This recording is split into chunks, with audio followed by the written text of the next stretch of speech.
What is up, woke family? It's your boy Woke Bucks, and I'm back again with another live stream video. Why black women have given up on black men. Let's get into this video, man.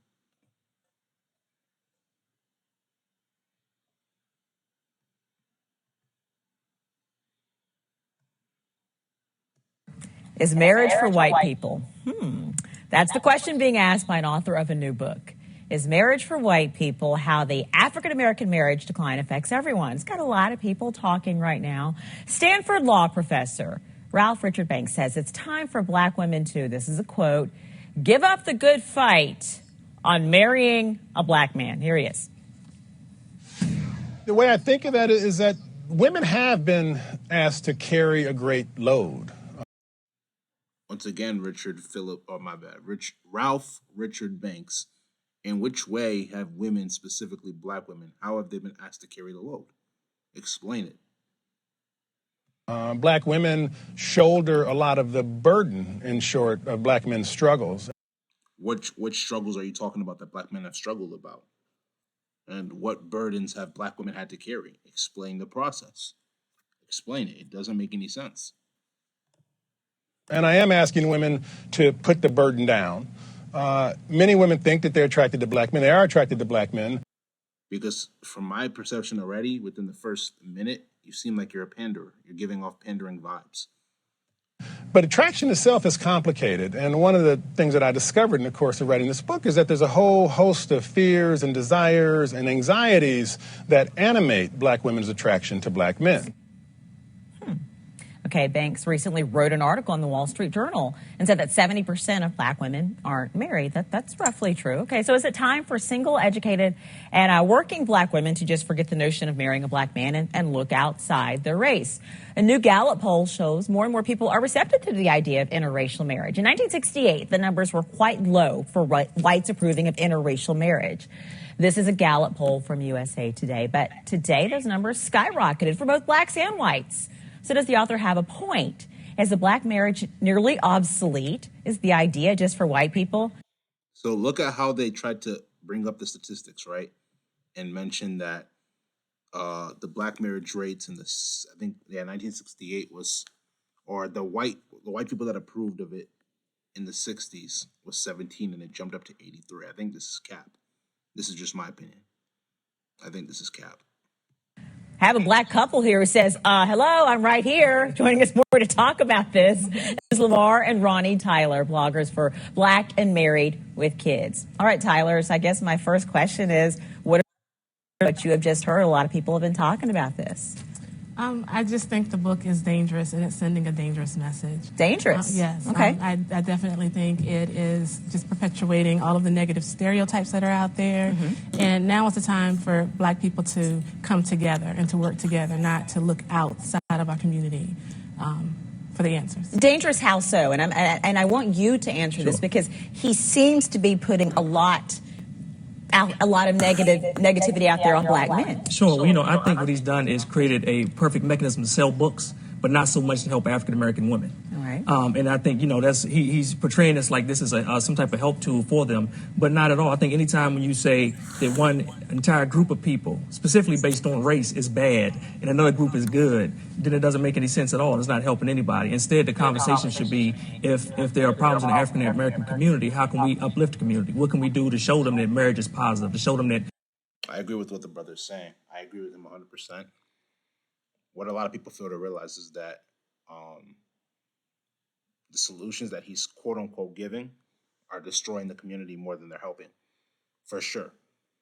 And it's going to take a lot of situations like this where black people can come together and have conversations to be able to uplift the community in a positive way and not a negative way. So let's continue. That parenting is positive and where it's at, instead of making notions like these that basically just get you on TV in the media all the time and allow you to sell books. Well, because some of the numbers that he put out there are true.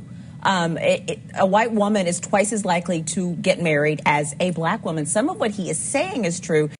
So a white woman is twice as likely to get married compared to more white women are raised in two-parent households compared to black women who are raised, majority of them are raised in one-parent households. That's a primary factor. So when you're raised without the father in the home, it's going to cause you to become a lot more masculine because you don't have that masculine figure that's in the house that would have protected you.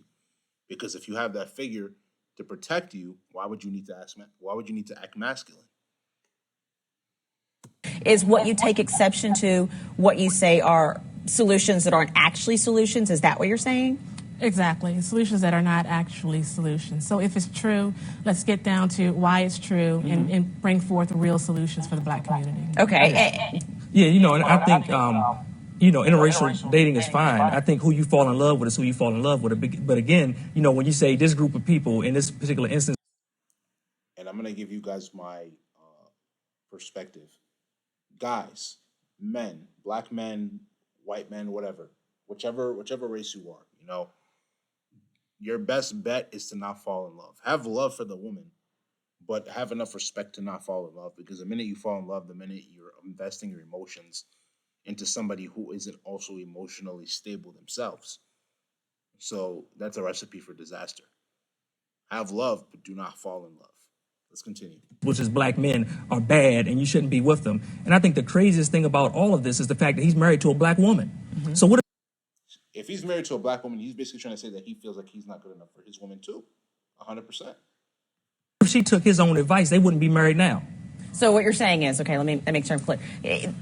He's saying look outside of your race because there's a problem with your race as opposed to just be with whoever you choose to be with, regardless of what their race is. Is that what you're saying? Yeah, it's this two-part thing. Part of it is that, and part of it is this thing about the black man being so bad, just perpetuating these continual stereotypes that we've had now for generations and generations. And the problem becomes when you have people in communities that don't see marriage every day, that don't see those positive images of marriage portrayed, they start to believe things like this. When they see books and they see movies. I agree 100% with what the brother's saying.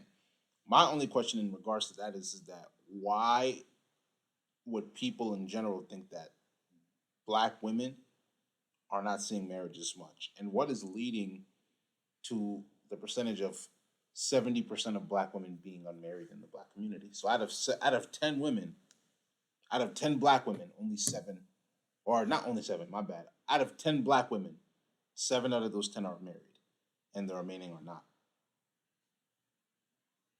And they see different things, some of the marriages for white people, they start to actually get that into their conscience, and then that passes down from generation to generation. Because there are plenty of positive images of black marriages out there. I mean, we've got the Obamas. I mean, Exactly. There's Will and Jada.